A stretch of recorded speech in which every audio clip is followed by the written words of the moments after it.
great tandoori masala comes great responsibility. Hi everyone, I'm Karen Ahmed. Welcome back to Cravings Food Adventures.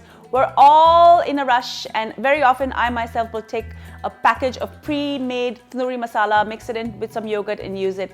But if you want to learn how to make a stellar tandoori masala from scratch, here's an amazing recipe.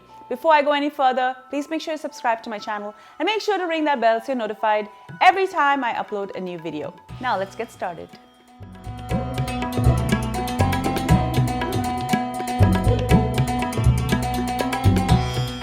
I'm going to start with 1.5 cups of yogurt, 1 teaspoon of red Kashmiri Chilli powder, a half teaspoon of dried fenugreek, also known as Kasuri Methi. I'm going to rub this between my fingers to wake up the flavor. I'm also going to add a half teaspoon of turmeric, a half teaspoon of ground pepper, a half teaspoon of coriander powder, a half teaspoon of cumin powder, a half teaspoon of Garam Masala, and a half teaspoon of Chaat masala. Next, I'm going to add 1 teaspoon of black salt. This is either a grayish or pink color and it gives a great umami flavor. It's used a lot in chaats, etc.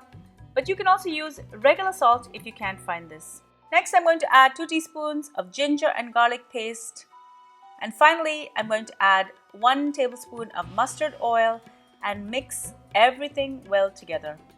Although this looks great, tandoori is well known for its red color. So I'm going to add a little bit of red food coloring just to get that nice vibrant red color.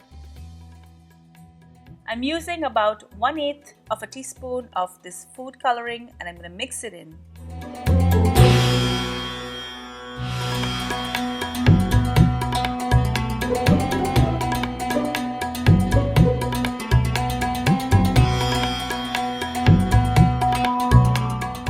Thank you so much for joining me in Cravings Food Adventures. I hope you enjoyed this stellar recipe for tandoori marinade. It really is amazing when you make it yourself at home. If you like this recipe, do share it with your family and friends. Also make sure that you're subscribed and you've rung the bell so you're notified every time I upload a new video. And follow me behind the scenes. I'm on Facebook, Instagram, Pinterest, and Twitter. I started a new handle on Instagram. You can find me at Cravings Food Adventures. Till I see you next time, do take care. Happy eating. Bye.